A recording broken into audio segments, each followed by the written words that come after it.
Selamat pagi dan selamat pagi Bapak Ibu serta jemaat dan simpatisan. Selamat beribadah di GKI Gading Indah. Senang sekali kami Majelis Jemaat GKI Gading Indah pagi ini dapat beribadah bersama-sama dengan Bapak Ibu Saudara serta hadirin sekalian. Bapak Ibu, saat ini telah tersedia QR Code untuk akses warta online di stiker bangku depan Bapak Ibu.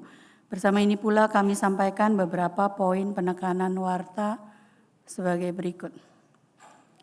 Yang pertama, peneguhan dan pemberkatan pernikahan. Akan dilaksanakan pemberkatan nikah gerejawi untuk Saudara Yohanes Albrecht Montol, anggota GKI Gading Indah, dengan Saudari Deborah Michelle Christabella Theo, anggota GKI Zui Life Pasadena, Bandung, pada hari Sabtu 1 November 2025 pukul 11 dilayani oleh GKI Gading Indah. Jika ada jemaat yang berkeberatan, maka dapat menyampaikan keberatannya melalui surat kepada Majelis Jemaat GKI Gading Indah. Paling lambat tanggal 19 Oktober 2025. Surat dianggap sah jika diajukan tertulis secara pribadi dengan bertanda tangan atau cap ibu jari, serta isinya mengenai tidak terpenuhinya syarat pernikahan gerejawi. Yang kedua, berita duka cita. Telah berpulang ke rumah Bapa di surga, Bapak Chong Mui Chung Turisno, usia 86 tahun pada hari Selasa, 7 Oktober 2025, Papa dari Bapak Agustono dan Ibu Verliani Ayen, Opa dari Saudari Chelsea Lorencia dan Saudari Jesslyn Nabelsa, anggota GKI Gading Indah. Jenazah telah dimakamkan pada hari Sabtu, 11 Oktober 2025 di Belitung. Kiranya kekuatan dan penghiburan dari Tuhan Yesus senantiasa menaungi keluarga yang ditinggalkan. Yang ketiga adalah konser bersama Yamugar.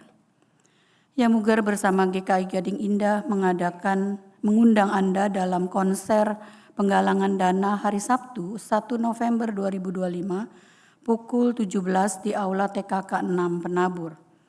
Mari ambil bagian dalam pelayanan ini melalui kontribusi penonton. Dukungan Anda adalah bagian dari misi pelayanan musik Yamugar. Informasi selengkapnya termasuk pemesanan kursi dapat dilihat pada warta jemaat online. Donor darah akan diselenggarakan pada hari Minggu 19 Oktober pukul 8 sampai 11 di SDK 6 Penabur lantai 3. Jemaat dan simpatisan diundang untuk turut berpartisipasi pada donor darah ini. Untuk informasi lebih lanjut dapat dilihat pada warta jemaat online.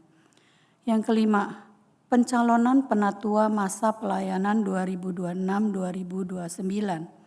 Untuk mendukung pelayanan di GKI Gading Indah, Majelis Jemaat mengajak jemaat untuk dapat berpartisipasi dalam pencalonan penatua untuk masa pelayanan tahun 2026 sampai 2029. Informasi penatua yang akan mengakhiri masa pelayanan yang dapat melanjutkan masa pelayanan serta beberapa poin kriteria dapat dibaca pada warta jemaat online. Untuk pengisian pencalonan penatua, form sudah tersedia di meja penyambutan dan dapat juga melalui link dan QR Code. Pemilihan paling lambat pada tanggal 2 November 2025. Hospitality. Setelah kebaktian selesai, jemaat diundang beramah-tamah sambil menikmati kudapan yang telah tersedia di lobi lantai 1. Family Fun Day. Sekolah Minggu kembali mengadakan Minggu Ceria. Pada hari ini tanggal 12 Oktober, usai kelas sekolah Minggu. Minggu Ceria terbagi menjadi 2 kelompok, yaitu kelas kecil dan kelas besar. Mari Bapak Ibu dukung anak-anak yang masih di sekolah Minggu untuk dapat hadir dan mengalami berbagai pengalaman menarik di Minggu Ceria kali ini. Warta yang ke-8, Sakramen Baptis Kudus Anak. Sakramen Baptis Kudus Anak akan diselenggarakan pada hari Minggu 2 November pukul 9 di Aula TKK 6 Penabur, dilayani oleh Pendeta Ana Nur Aini. Untuk nama anak-anak yang akan dibaptis dapat dibaca pada Warta Jemaat Online. Apabila ada kesalahan dalam pengetikan nama, silakan hubungi Tata Usaha Gereja paling lambat Minggu 26 Oktober 2025. Hari ini diadakan pertukaran penatua seklasis Jakarta Timur yang akan melayani di GKI Gading Indah pada kebaktian 2 adalah penatua dari GKI Kemang Pratama, dalam diri penatua Teguh Susanto dan penatua Elawati Lukman. Sedangkan penatua dari GKI Gading Indah yang melayani di GKI Bekasi Timur adalah penatua Yanwar Pribadi, penatua Heri Mulia, dan penatua Ismail Citra Budi. Demikian pokok warta hari ini. Kebaktian hari ini dengan tema bersyukur dalam ketaatan akan dipimpin oleh Pendeta Stira Budi Purwosuito. Jemaat dipersilakan untuk bersaat teduh sejenak sebelum ibadah dimulai.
Tuhan, biarlah ibadah ini kita awali dengan pengakuan kita bersama bahwa pertolongan kita adalah dalam nama Tuhan yang menjadikan langit dan bumi, yang kasih setianya kekal selama-lamanya.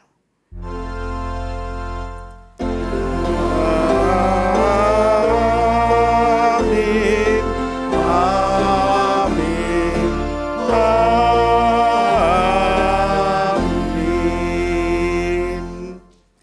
Salam Salam sejahtera bagi saudara yang datang dalam nama Tuhan, Tuhan besertamu. Saudara yang dikasihi Tuhan, pada pagi ini, hari Minggu ini, kita nanti akan bersama merenungkan firman Tuhan dalam tema bersyukur dalam ketaatan.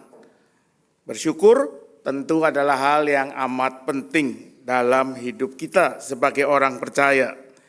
Dan bersyukur juga merupakan satu wujud dari ketaatan kita kepada Tuhan. Namun kita tentu sadar, tidak selalu kita bisa dengan mudahnya bersyukur. Ada banyak keadaan, banyak situasi yang membuat kita menjadi sukar untuk bersyukur. Terutama ketika kita tidak dapat melihat dengan jelas apa yang menjadi kehendak Tuhan dalam hidup kita.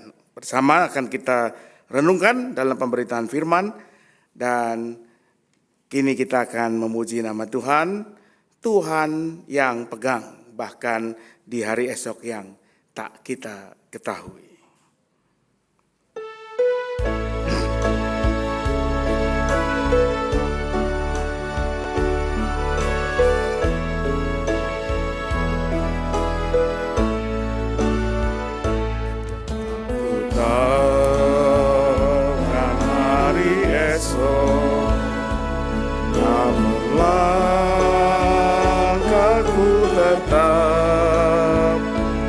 Bukan surya ku harapkan, karena surya menyap. Aku gelisah akan masa menjelang. Tuhan jalan serta Yesus, maka jiwaku tenang. Banyak hal aku pahami dalam masa menjelang, tapi terang bagiku ini ada Tuhan yang pegang.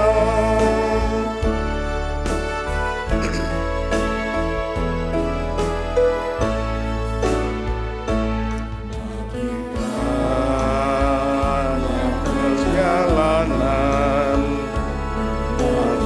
tinggi aku naik, dan berbatu makin ringan, makin nampaklah yang baik. Di sanalah terang abadi, tangis dan keluh di negeri seberang pelangi. Akan bertemu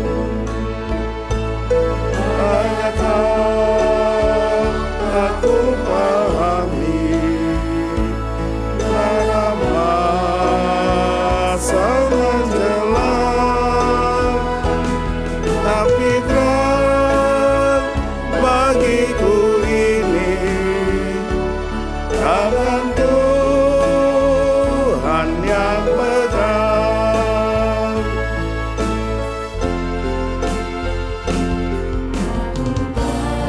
Bahkan hari esok mungkin langit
Firman Tuhan di dalam Pengkhotbah 5 ayat 5-6 berkata demikian, "Janganlah mulutmu membawa engkau ke dalam dosa, dan jangan berkata di hadapan utusan Allah bahwa engkau hilaf.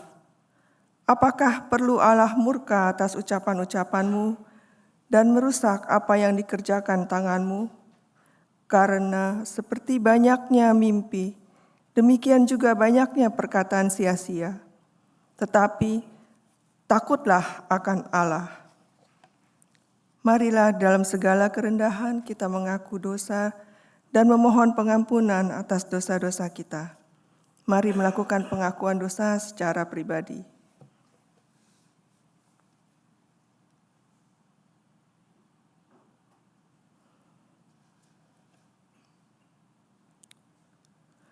Ya Tuhan Allah kami datang ke hadapan-Mu dengan hati yang penuh penyesalan. Kami mengakui bahwa kami telah berdosa dalam pikiran, perkataan, dan perbuatan. Kami telah gagal mengasihi Engkau dengan segenap hati, jiwa, dan akal budi kami. Kami pun telah gagal mengasihi sesama kami seperti diri kami sendiri. Ampunilah kami ya Tuhan, bersihkanlah kami dari segala kesalahan, dan perbaruilah kami dengan Roh-Mu yang kudus. Dalam nama Yesus Kristus kami berdoa dan memohon pengampunan. Amin.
Dalam nama Bapa, Anak, dan Roh Kudus, maka sebagai hamba Yesus Kristus, saya memberitakan pengampunan dosa bagi setiap orang yang menyesal, mengaku, dan bertobat dari dosanya. Wahyu 7 ayat 17 berbunyi demikian, "Sebab anak domba yang di tengah-tengah tahta itu akan mengembalakan mereka dan menuntun mereka ke mata air kehidupan, dan Allah akan menghapus segala air mata dari mata mereka." Di dalam Kristus engkau telah diampuni. Damai Kristus bagimu. Karena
Mari kita berdoa.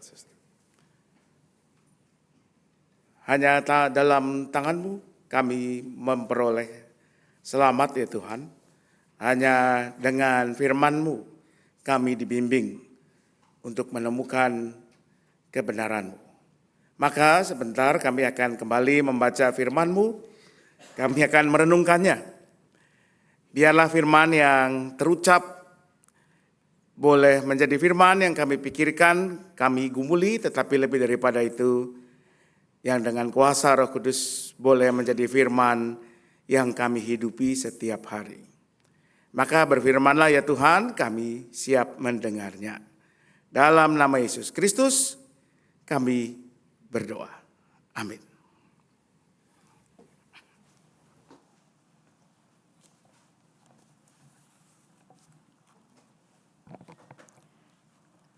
Bacaan diambil dari kitab 2 Raja-Raja 5 ayat 1 sampai 3, 7 sampai 15. Kitab 2 Raja-Raja 5 ayat 1 sampai 3, 7 sampai 15. Naaman panglima Raja Aram adalah orang terpandang di hadapan tuannya dan sangat dihormati. Sebab melalui dia Tuhan telah memberikan kemenangan kepada Aram.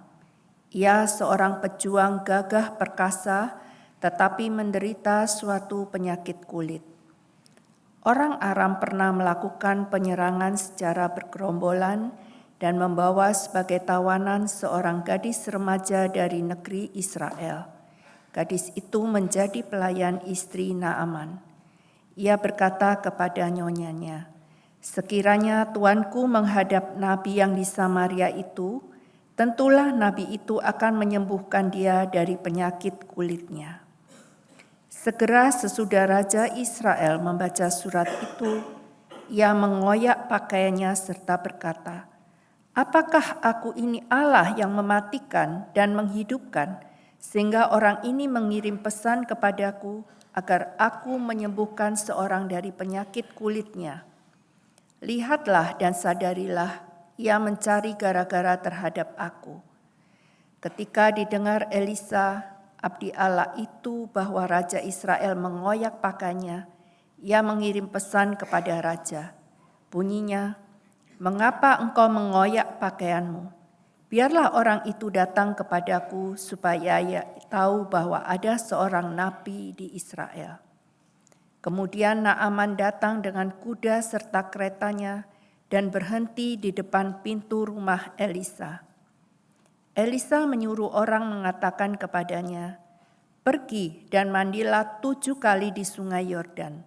Tubuhmu akan pulih kembali dan engkau menjadi tahir." Tetapi Naaman marah lalu pergi sambil berkata, "Sungguh kukira ia pasti keluar menemuiku dan berdiri menyebut nama Tuhan Allahnya. Lalu menggerak-gerakkan tangannya di atas bagian yang sakit dan menyembuhkan penyakit kulit itu. Bukankah Abana dan Parpar, sungai-sungai Damsyik, lebih baik daripada segala sungai di Israel? Bukankah aku dapat mandi di sana dan menjadi tahir?" Lalu ia berbalik dan pergi dengan geram. Tetapi pegawai-pegawainya datang mendekat serta berkata kepadanya, "Bapa, seandainya nabi itu menyuruhmu melakukan hal yang sukar, bukankah engkau akan melakukannya? Apalagi ia hanya berkata kepadamu, 'Mandilah dan engkau akan menjadi tahir.'" Lalu ia turun membenamkan dirinya 7 kali dalam sungai Yordan, sesuai dengan perkataan abdi Allah itu.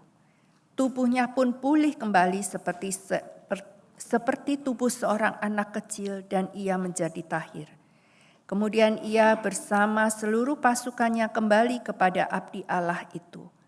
Ketika sampai, ia berdiri di hadapan Elisa dan berkata, "Sekarang aku tahu bahwa di seluruh bumi tidak ada Allah kecuali di Israel. Karena itu, terimalah pemberian dari hamba-Mu." Demikianlah sabda Tuhan.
Bacaan kedua.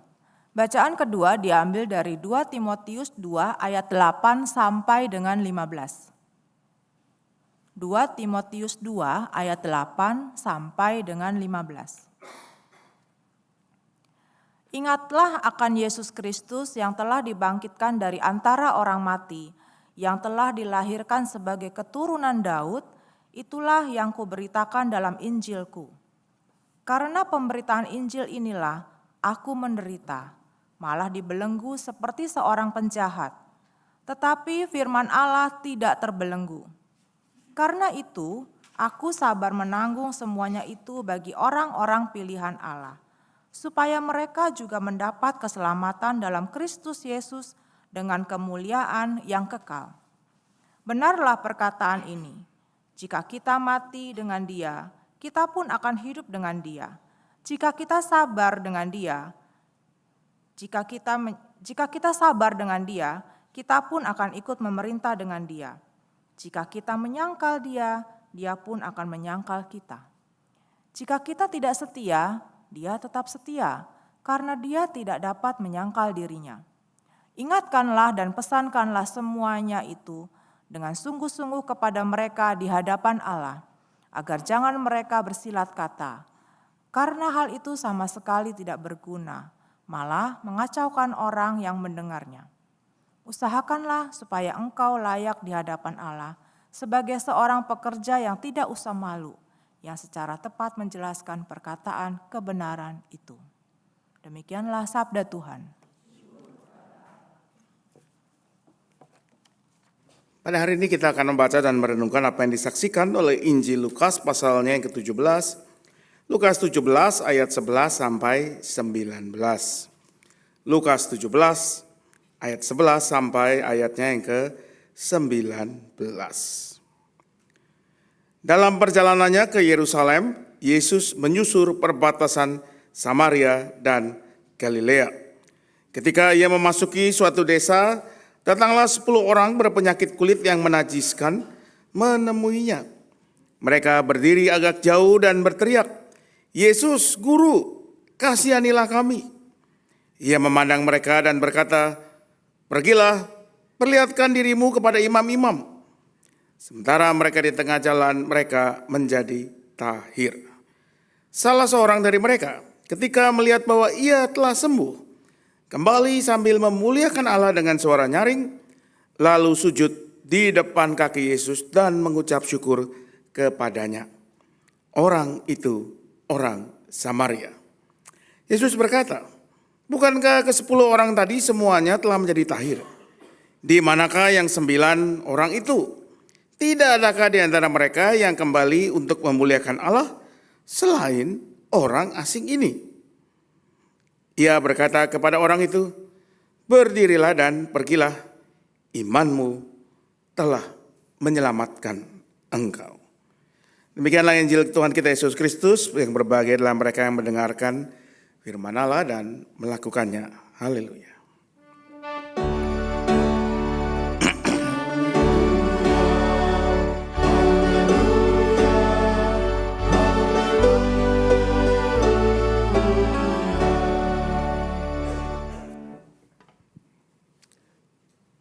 Ya, saudara yang dikasihi Tuhan, tema kita hari ini bicara tentang bersyukur. Tentu dalam hidup kita ada banyak hal yang biasanya membuat kita bersyukur. Sakit, sembuh, mungkin Anda merindukan punya rumah. Setelah bekerja sekian lama, menabung sekian lama, impian itu bisa terwujud. Atau misalkan anak Anda diterima di perguruan tinggi yang dicita-citakannya. Kita bersyukur. Tapi dalam hidup banyak juga hal yang mungkin membuat kita tidak bersyukur. Situasi, keadaan ekonomi. Ketika Anda sakit lalu Anda berdoa sekian lama tetapi ternyata tidak sembuh-sembuh juga. Ketika kita mengalami pergumulan, ya, atau mungkin ketika tim sepak bola Indonesia jalannya makin susah menuju Piala Dunia. Tinggal 2% kemungkinannya katanya. Hal-hal seperti itu, kondisi-kondisi itu bisa membuat kita tidak bersyukur. Bacaan kita hari ini adalah bacaan yang sangat menarik. Ada 10 orang yang dikatakan, ini saya tidak tahu Anda memperhatikan atau tidak. Dalam bacaan Alkitab kita hari ini yang kita baca dalam versi terjemahan baru 2 disebutkan 10 orang berpenyakit kulit yang menajiskan.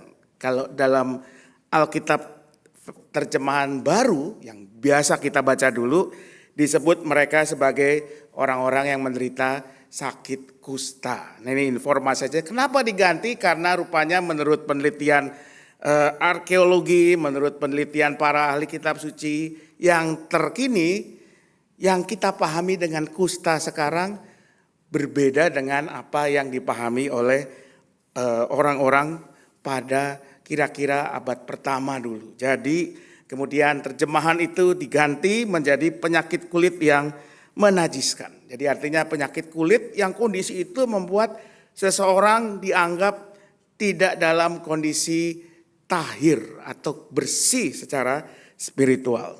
Sebetulnya sama prinsipnya, tapi mungkin supaya tidak menimbulkan kerancuan. Tapi ya terserah, tidak apa-apa kalau kita masih memahami itu sebagai kusta juga nggak terlalu masalah. Jadi ada 10 orang yang dikatakan menderita penyakit kulit yang menajiskan itu menemui Tuhan Yesus ketika Yesus dikatakan sedang menyusur perbatasan Samaria dan Galilea. Galilea itu daerah orang Yahudi, tapi juga bercampur dengan orang-orang bukan Yahudi. Samaria itu daerah orang-orang mayoritas bukan orang Yahudi.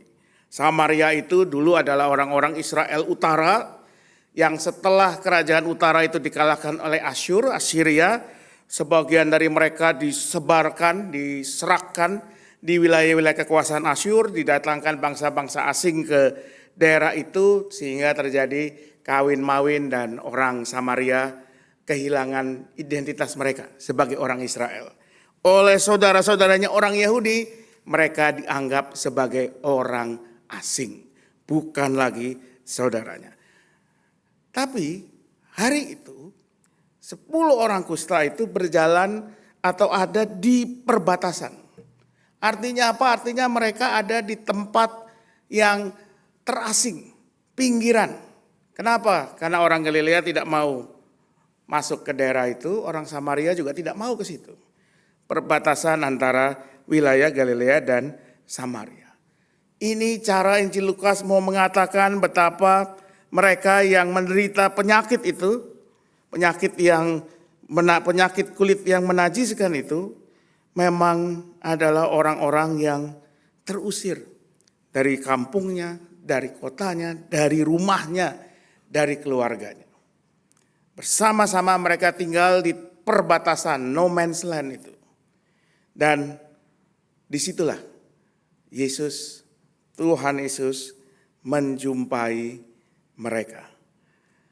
Dan di situ dikatakan dalam bacaan kita mereka berdiri agak jauh, ya itu memang prosedurnya, keharusannya kalau seorang yang menderita penyakit kulit ini berjumpa dengan orang yang sehat, mereka harus jaga jarak jauh-jauh, harus mendeklarasikan saya menderita penyakit ini supaya si orang yang sehat itu bisa menghindar.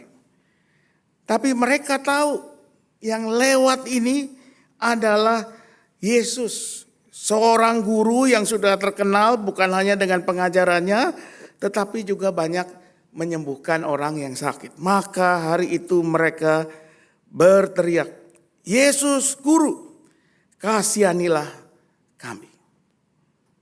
Dan teriakan mereka, seruan mereka direspon oleh Yesus. Yesus katakan, pergilah perlihatkan dirimu kepada imam-imam.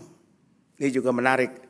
Kenapa kok orang sakit disuruh ngecek, memeriksa dirinya bukan ke tabib, tapi ke imam. Karena penyakit mereka adalah penyakit yang membuat kondisi tubuh mereka selalu najis, tidak tahir, tidak bersih secara spiritual. Karena itu yang bisa memeriksanya adalah para imam. Jadi ini bukan masalah fisik saja, ini masalah rohani juga saudara, buat mereka. Ya, saya sih bersyukur nggak ada orang yang sakit di gereja lalu datangnya ke saya gitu ya, saya bakal nggak ngerti apa-apa ya. Pak, saya sakit ini tolong dilihat, ini udah sembuh atau belum ya. Boro-boro saya sakit aja sendiri sering tidak menyadarinya. Tapi itu yang terjadi. Dan dikatakan kemudian mereka pergi ke para imam. Dan sementara mereka di tengah-tengah jalan, disebutkan di ayat 14, mereka menjadi tahir, bersih, clean. Nah di sini baru ada yang menarik saudara. 10 orang berpenyakit kulit yang menajiskan itu, mereka tinggal bersama di perbatasan. Mereka bersama-sama berseru kepada Yesus, minta dikasihani. Lalu Yesus menyuruh mereka pergi kepada para imam. Kemudian di tengah jalan mereka semua menjadi tahir. Tapi 9 orang tetap berjalan ke para imam. Memberi diri diperiksa, dinyatakan bersih. 1 orang disebut di ayat 15 dikatakan salah seorang dari mereka ketika melihat bahwa ia telah sembuh, kembali, turn back, return, balik arah. Dan dia kembali kepada Yesus sambil memuliakan Allah dengan suara nyaring, lalu sujud di depan kaki Yesus dan mengucap syukur kepadanya. Dan orang itu adalah seorang Samaria. Yang 9 lagi tidak kembali. Mengapa saudara? Ada banyak jawaban penjelasan, tapi saya menduga bahwa karena orang ini memang memahaminya beda.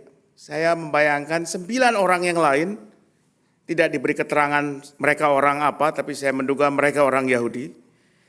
Barangkali mereka merasa, saya ini memang pantas menerima ini, menerima kesembuhan ini.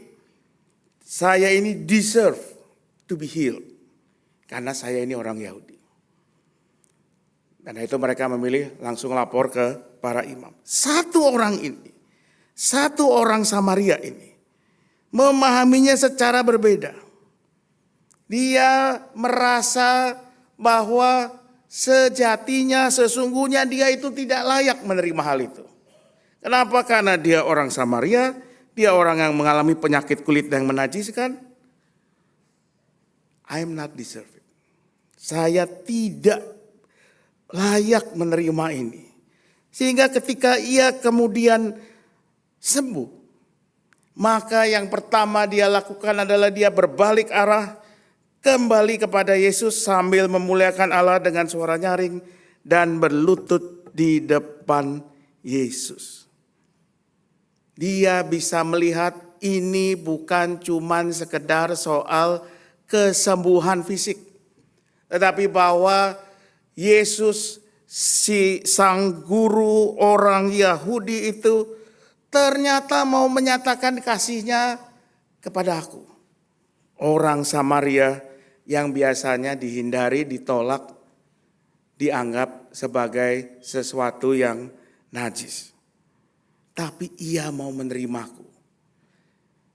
Orang Samaria ini menyadari, dia bisa melihat bahwa apa yang ia terima bukan cuma sekedar soal kesembuhan, tapi soal penerimaan kasih dan anugerah Allah. Dan mungkin ini yang tidak disadari oleh 9 orang lainnya. Ketika Yesus bertanya, bukankah ada 10 orang yang sembuh? Mana yang lainnya? Kenapa hanya 1 yang kembali? Orang asing ini. Dalam kerendahan diri dan hatinya, orang Samaria itu telah melihat dan menerima yang lebih besar daripada sekadar kesembuhan fisik. Di akhir Yesus berkata kepadanya, "Berdirilah dan pergilah, imanmu telah menyelamatkan engkau." Bukan cuma menyembuhkan, saudara. Menyelamatkan. Kata yang dipakai itu memang akar katanya sozo adalah soal bisa menyembuhkan, tapi juga bisa menyelamatkan, bisa membuat segalanya baik. Salah satu versi terjemahan bahasa Inggris dari King James itu menggunakan kata yang juga menarik. Dia katakan, imanmu, thy faith had made thee whole. Imanmu telah membuatmu kembali utuh sebagai manusia. Ini bukan hanya soal kesembuhan, tapi soal bagaimana hidupnya dijadikan utuh lagi oleh Tuhan. Hidupnya yang tadinya tercabut dari rumahnya, dari kampungnya, dari lingkungannya, dari sesamanya, bahkan dari sesama orang Yahudi. Tapi kini ia diterima oleh Kristus. Ia menjadi bagian dari umat Allah. Ia menjadi bagian dari saudara dalam kasih Allah. Imanmu telah membuat hidupmu utuh kembali. Imanmu telah menyelamatkanmu. Karena si orang Samaria ini bisa melihat gambaran yang lebih luas. Dalam hidup kita, ketika kita mengalami berbagai tantangan, beban, pergumulan, kesulitan, biasanya sudut pandang kita menjadi sempit. Yang kita lihat adalah masalah kita, pergumulan kita, sakit penyakit, masalah ekonomi, apapun itu. Mata kita tidak bisa melihat anugerah Allah yang begitu besar yang sudah kita terima, yang sedang kita jalani dan yang akan terus kita terima dari Tuhan. Sehingga kita sukar bersyukur. Tetapi kalau kita bisa dengan mata iman kita melihat di luar batas itu, kita bisa menyadari betapa besarnya anugerah Allah. Sekalipun kita tidak selalu dapat memahami kehendak Tuhan yang sedang kita alami. Maka pada akhirnya kita akan bisa seperti orang Samaria itu. Melihat apa yang lebih besar, yang lebih mulia yang Tuhan sedang kerjakan dalam hidup kita. Karya kasih Allah yang melampaui apa yang sanggup kita bayangkan atau pahami. Dan disitulah kita akan menemukan damai sejahtera. Kita akan menemukan kekuatan untuk menjalani perjalanan hidup kita. Seperti kata kitab Nabi Yesaya, tapi orang-orang yang menanti-nantikan Tuhan mendapatkan kekuatan baru. Mereka seumpama Raja Wali yang naik terbang dengan kekuatan sayapnya. Mereka berlari dan tidak menjadi lesu, mereka berjalan dan tidak menjadi lelah. Saya mau mengakhiri perenungan kita hari ini dengan satu cerita tentang hari ini. Kalau Anda perhatikan lagu-lagu yang kita gunakan mayoritas itu lagu-lagu himnal klasik, saudara. Ada yang dikarang oleh Fanny Crosby, ada yang dikarang oleh siapa itu yang di pertama? Ya. Ada Tuhan yang pegang, ya. Fanny Crosby aja ada 2. Satu lagu himnal yang tentu sangat kita kenal itu adalah NKB 195, Kendati Hidupku Tentram. Judul aslinya It Is Well With My Soul. Mungkin kita pernah mendengar ceritanya. Lagu ini ditulis oleh seorang yang bernama Horatio Spafford. Tapi kita dalam cerita latar belakang lagu ini orang sering lupa ada orang lain di situ, yaitu istrinya, namanya Anna, ya. Bukan Anna Nuraini tentunya, Anna Spafford. Nah, Horatio dan Anna ini suami istri yang dekat dengan Tuhan. Mereka giat melayani dalam berbagai pekerjaan, pelayanan, tapi juga hidupnya tidak lepas dari berbagai pergumulan. Mulai dari bisnis mereka yang hancur ketika kota tempat mereka tinggal, kota Chicago, terbakar hebat tahun 1871. Mereka harus mulai lagi dari awal. Lalu tahun 1873 mereka terpanggil untuk bersama dengan serombongan hamba Tuhan pergi ke Inggris dari Amerika untuk melayankan ibadah-ibadah. Waktu itu sedang ada gerakan kebangunan rohani di Inggris. Maka karena Horatio masih punya urusan di kota Chicago, maka Anna istrinya pergi lebih dulu membawa 4 orang anak perempuan mereka. Annie yang paling besar 11 tahun, Margaret atau Maggie umurnya agak dekat dengan Annie, lalu Elizabeth, dan yang terkecil Taneta 2 tahun. Mereka menumpang sebuah kapal yang bernama SS Duville, kapal Prancis. Menyeberangi Samudra Atlantik. Namun apa yang terjadi di tengah jalan pada malam hari pada tanggal 22 November 1873, kapal itu bertabrakan dengan kapal lain. Dengan segera lubang menganga, kapal mulai dipenuhi air, beberapa strukturnya mulai rusak, patah, mulai tenggelam. Penumpang panik, termasuk Anna dan rombongannya. Anna memeluk si kecil Taneta, berjuang untuk bertahan, tapi karena dia mulai tersedot. Jadi kalau kapal itu mulai tenggelam, saudara, biasanya ada seperti vortex ya, putaran air itu yang menarik ke bawah, termasuk menarik orang-orang yang ada di air.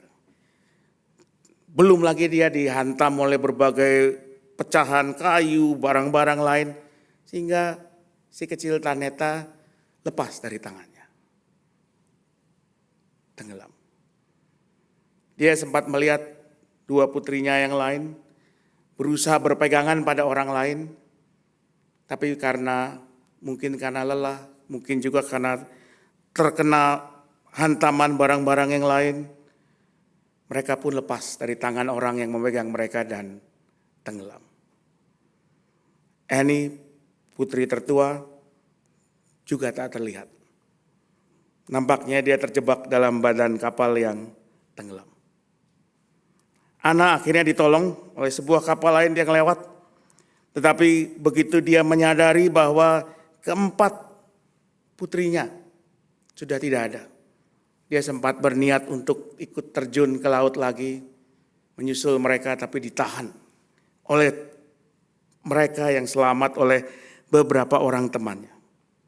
Hari itu dari 307 penumpang dan kru SS Duville, 226 lenyap, perish, termasuk 4 putri Anna dan Horatio. Seorang rekan perjalanan bersaksi, Anna yang dalam kesedihan, dalam kehilangannya, dalam syoknya yang begitu rupa. Setelah beberapa saat, dia mengatakan begini, Tuhan yang memberikan kepadaku 4 gadis kecilku, Tuhan pula yang memanggil mereka. Tuhan yang akan membuatku memahami dan menerima kehendaknya. Sampainya di darat di Inggris, Anna pergi ke kantor telegram dan mengirim sebuah telegram ke suaminya Horatio. Telegram yang diawali dengan 2 kata, safe alone, selamat sendirian. What shall I do? Aku harus buat apa? Horatio segera menerima telegram itu. Dia segera mencari kapal yang tercepat akan pergi ke Inggris. Dan di tengah jalan ketika tiba di lokasi tenggelamnya kapal SS Duville bersama dengan keluarganya. Dalam kesedihannya, dalam kehilangannya, Horatio mulai menuliskan syair lagu yang kita kenal sekarang. Judulnya It Is Well With My Soul. Dia katakan, ketika damai seperti sungai yang ada di jalanku, tapi juga ketika kesedihan seperti gelombang laut yang menggulung, apapun yang menjadi bagianku, Engkau mengajarku untuk berkata, untuk mengucapkan, baiklah, damailah, tenanglah jiwaku. Baiklah, damailah, tenangnya jiwaku. Saya percaya Horatio dan Anna bisa mengatakan itu bukan karena mereka tidak merasakan kehilangan orang-orang yang dikasihinya, tetapi karena Horatio dan Anna percaya dan berusaha melihat sesuatu yang lebih besar dari penderitaan, dari kesakitan, dari kehilangan, yaitu kasih anugerah Allah.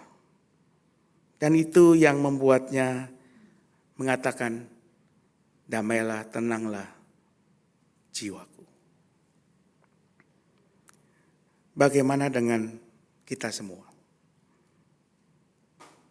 Saya mengajak kita menyanyikan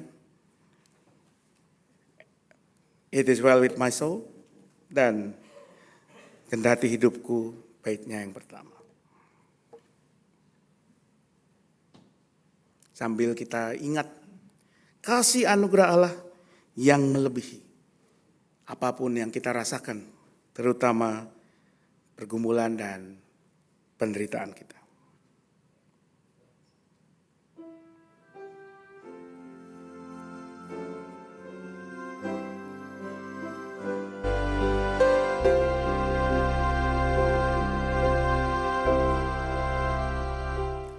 When peace like a river attended my way, when sorrows like sea billows roll, whatever my lot thou hast taught me to say, it is well, it is well with my soul. It is well with my soul. It is well, it is well with my soul.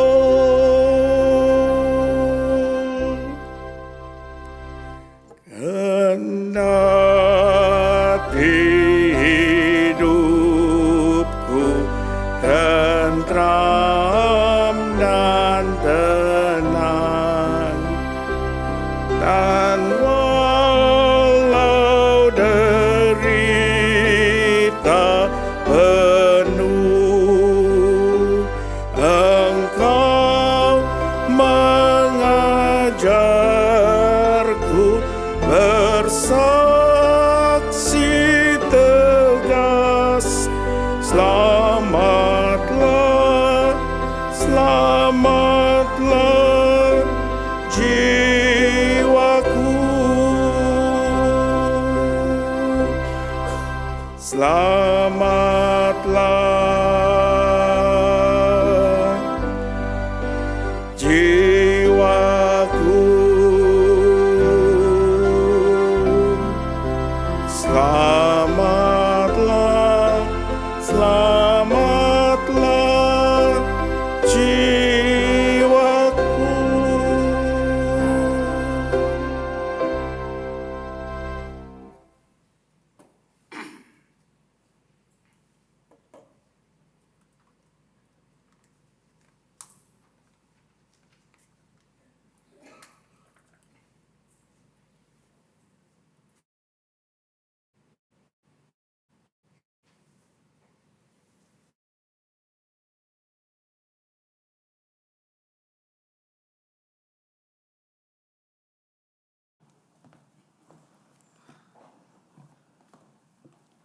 Marilah kita bersama dengan umat Allah di masa lalu, masa kini, dan masa depan mengingat pengakuan pada baptisan kita menurut pengakuan iman rasuli. Aku percaya kepada Allah, Bapa yang Maha Kuasa, Khalik langit dan bumi, dan kepada Yesus Kristus, anaknya yang tunggal Tuhan kita, yang dikandung daripada Roh Kudus, lahir dari anak darah Maria, yang menderita sengsara di bawah pemerintahan Pontius Pilatus, disalibkan, mati dan dikuburkan, turun ke dalam kerajaan maut. Pada hari yang ketiga bangkit pula dari antara orang mati, naik ke surga, duduk di sebelah kanan Allah, Bapa yang Maha Kuasa.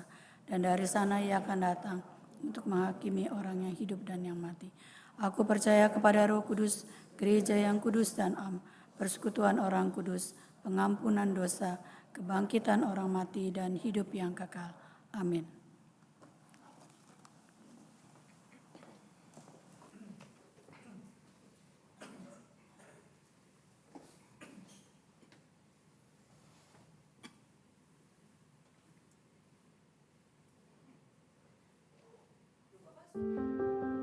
Salam Musik Gereja. Sejak berdiri tahun 1967, Yamuger hadir dengan satu panggilan, melayani gereja-gereja di seluruh Indonesia melalui musik yang memuliakan Tuhan. Selama hampir 6 dekade, kami berupaya tetap mandiri, mengandalkan penerbitan buku-buku nyanyian dan penyelenggaraan sekolah musik gereja.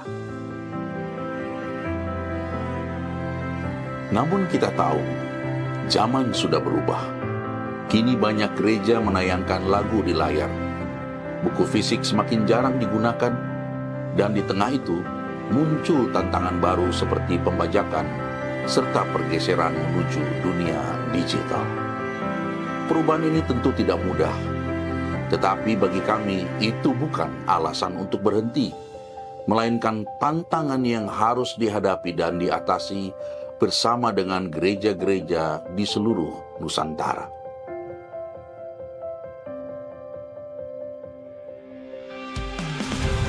Yamuger tetap berkomitmen menerbitkan buku-buku nyanyian gerejawi, tetap menghargai para pencipta lagu melalui pembayaran royalti, dan terus memastikan agar gereja memiliki sumber lagu yang benar, indah, dan dilukis. Melalui konser musik gereja Nusantara ini, kami ingin berbagi semangat itu. Semangat untuk menjaga dan menghidupkan kembali warisan musik gereja Indonesia. Kami mengundang Bapak, Ibu, dan seluruh umat Kristen untuk hadir dan berpartisipasi dalam konser ini sebagai wujud syukur dan cinta kita terhadap pelayanan musik gereja. Dan setelah konser ini, kami juga mengajak seluruh gereja untuk terus mendukung karya pelayanan Yamuger dengan menggunakan dan membeli buku-buku terbitan resmi, menghindari pembajakan, serta menampilkan lagu-lagu dengan notasi yang utuh, bukan hanya syair saja. Dukungan Bapak, Ibu, dan gereja-gereja di seluruh Nusantara akan menolong Yamuger untuk terus melayani dengan setia, agar musik gereja Indonesia tetap hidup, mendidik, dan memuliakan nama Tuhan. Terima kasih untuk doa, perhatian, dan dukungan Bapak Ibu. Tuhan memberkati. Salam Musik Gereja.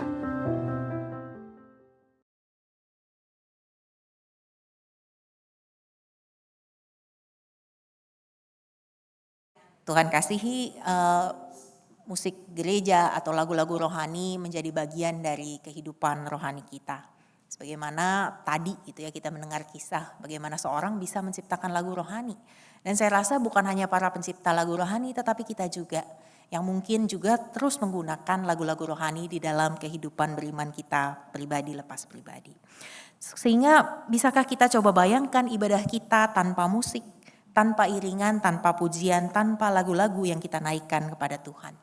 Musik gereja, musik di dalam ibadah kita, lagu-lagu rohani adalah napas iman kita. Cara kita memuliakan Tuhan.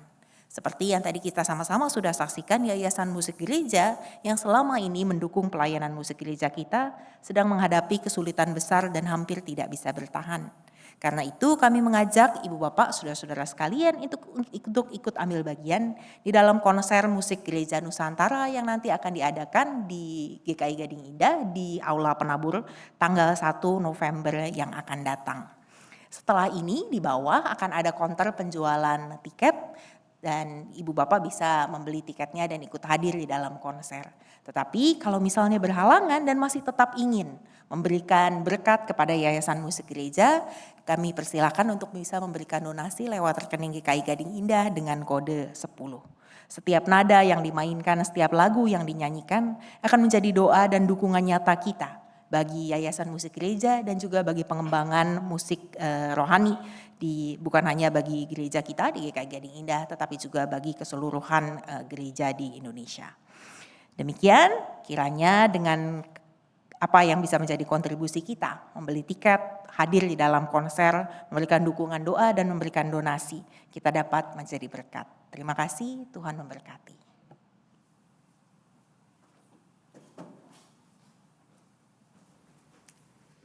Mari kita berdoa. Kami mengaku ya Tuhan, kadang kami tidak bisa mengerti sepenuhnya apa yang menjadi rencanamu, apa yang sedang Kau kerjakan dalam kehidupan kami. Dan dalam ketidakmengertian itu kami sukar untuk bersyukur. Mungkin karena situasi, kondisi yang tidak seperti yang kami bayangkan atau inginkan. Atau karena apa yang kami dambakan, rindukan, tidak terwujud. Tetapi kami mau belajar. Belajar menyadari betapa besarnya kasih anugerah-Mu kepada kami. Kasih anugerah yang sesungguhnya tidak layak kami terima, tapi telah Kau berikan lewat Yesus Kristus Juru Selamat kami. Dan biarlah dengan kesadaran itu kami boleh pelan-pelan bisa melihat lebih luas lagi, melampaui pergumulan kami, melampaui keterbatasan kami, melampaui kekecewaan, kesedihan yang mungkin kami rasakan. Sehingga kami bisa melihat karya kasih Allah yang sudah, sedang, dan akan terus bekerja dalam hidup kami. Kami percaya Tuhan akan mampukan kami, ajar kami untuk percaya dan mempercayakan diri kepada-Mu selalu. Kami mau berdoa untuk kehidupan kami sebagai bangsa negara dalam segala tantangan pergumulan ketika kami mungkin merasa putus asa atau merasa apa yang kami harapkan tidak terjadi, biar kami tidak kehilangan harapan, kami tidak berhenti berdoa dan berusaha apa yang baik untuk bangsa dan negara kami. Kami berdoa untuk kehidupan kami sebagai gereja, pimpin kami, agar kami semua mengerjakan panggilan kami sebagai gereja, sebagai tubuh-Mu, sebagai tubuh Kristus yang saling mendukung, menguatkan, saling melayani, dan dalam pelayanan kepada dunia mensaksikan Kristus Sang Kepala. Kami berdoa untuk GKI Gading Indah, untuk persiapan Natal yang sudah dimulai, untuk konser GKI Gading Indah dan Yayasan Musik Gereja pada tanggal 1 November. Biar Tuhan yang pimpin persiapan-persiapan yang akan terjadi, yang sedang terjadi, agar pada akhirnya yang baik dari-Mu itu yang terwujud. Kami berdoa untuk setiap keluarga dalam segala pergumulan, dalam segala tantangan yang mereka hadapi. Kami berdoa untuk keluarga yang tengah bergumul dalam rasa duka, rasa kehilangan, karena orang yang mereka kasih kembali kepada-Mu. Beri kekuatan, beri penghiburan selalu. Terus ingatkan kami bahwa Engkau hadir, Engkau ada, Engkau bekerja. Bahkan dalam kesendirian kami, ketika kami tidak merasakan kehadiran-Mu, sesungguhnya Engkau sedang memegang tangan kami. Inilah doa kami, hanya dalam satu nama kami naikkan Yesus Kristus Tuhan dan Juru Selamat kami yang hidup. Amin.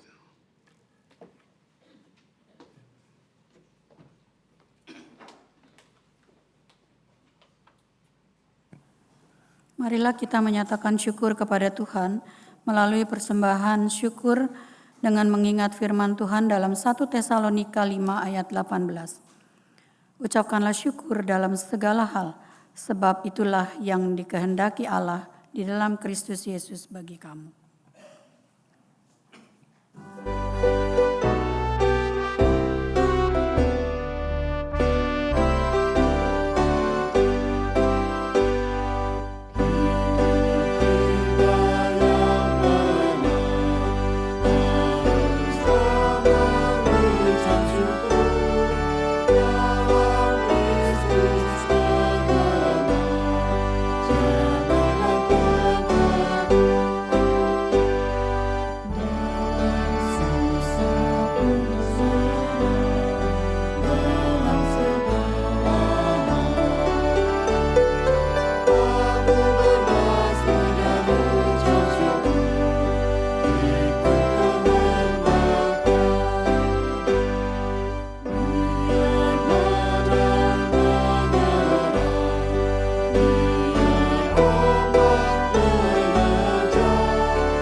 Mari kita satu di dalam doa.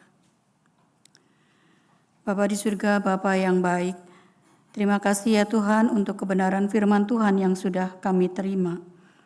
Roh Kudus mampukan kami untuk boleh melakukan kebenaran firman yang sudah kami terima pada pagi hari ini. Dan biarlah ya Tuhan, kami boleh menjadi pelaku-pelaku firman dan menyenangkan hati Tuhan dalam kehidupan kami. Saat ini ya Bapa, kami membawa persembahan sebagai ucapan syukur kami. Berkatilah ya Bapa persembahan ini. Di dalam Kristus Yesus kami berdoa dan memohon. Amin.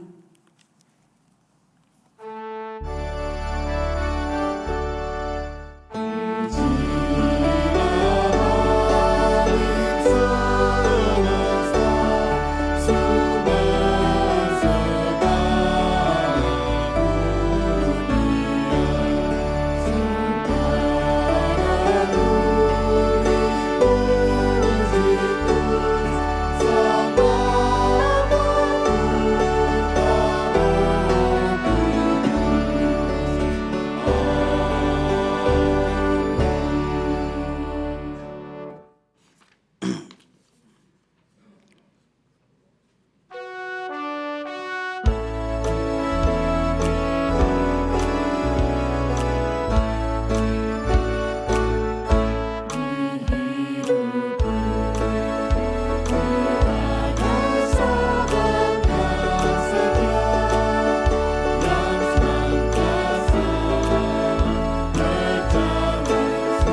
kasih-Nya.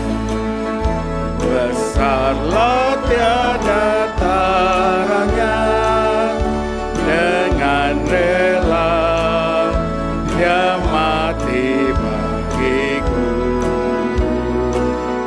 Kepadanya ku serahkan jiwa dan raga. Sejak itu Dia bimbingku selalu. Ku tak cemaskan jalan yang naik turun, lewat lembah dan gunung yang terjal, sebab Tuhan berjalanlah di sampingku, memimpinku ke negeri yang kekal. Kini arahkanlah hatimu kepada Tuhan. Jadilah saksi Kristus. Terpujilah Tuhan. Maka terimalah berkat Tuhan. Tuhan memberkati engkau dan melindungi engkau. Tuhan menyinari engkau dengan wajah-Nya dan memberi engkau kasih karunia. Tuhan menghadapkan wajah-Nya kepadamu dan memberi engkau damai sejahtera. Amin. Haleluya.